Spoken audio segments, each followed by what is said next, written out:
بسم اللہ الرحمن الرحیم۔ السلام علیکم ورحمۃ اللہ وبرکاتہ۔ دوستو، ہمیں امید ہے کہ آپ اللہ رب العزت کے فضل و کرم، شکر اور خیر و عافیت کے ساتھ ہوں گے۔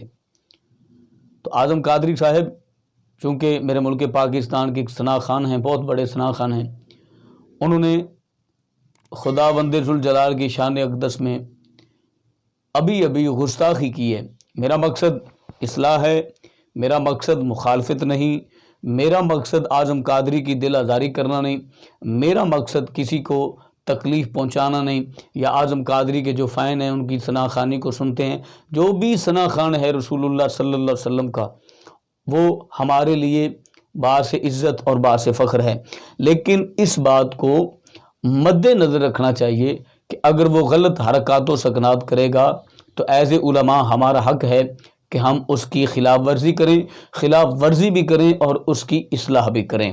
تو اعظم قادری نے اللہ رب العزت کی شان اقدس میں گستاخی کی، بھری محفل میں گستاخی کی، لیکن افسوس کی بات یہ ہے، مجھے تو اس وقت بہت زیادہ تعجب ہوا۔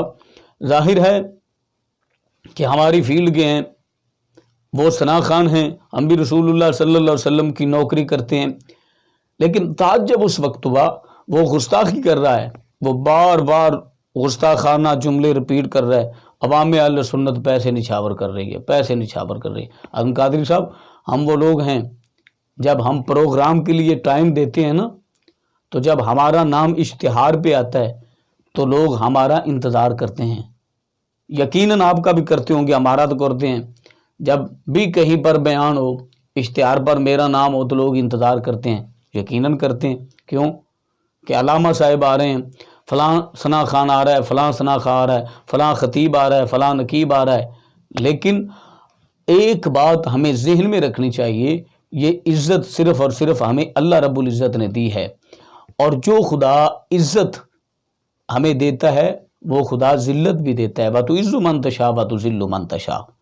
اور ایک طرف تو ہم گستاخی کرنے والوں کے خلاف جناب عدالت میں جاتے ہیں، تھانوں کچہریوں میں جاتے ہیں، اس نے خدا کی، مصطفیٰ کی، صحابہ اکرام کی، اولیاء کی یا کہ دیگر عظیم ہستیوں کی گستاخی کی ہے، اس کے خلاف کارروائی کی جائے۔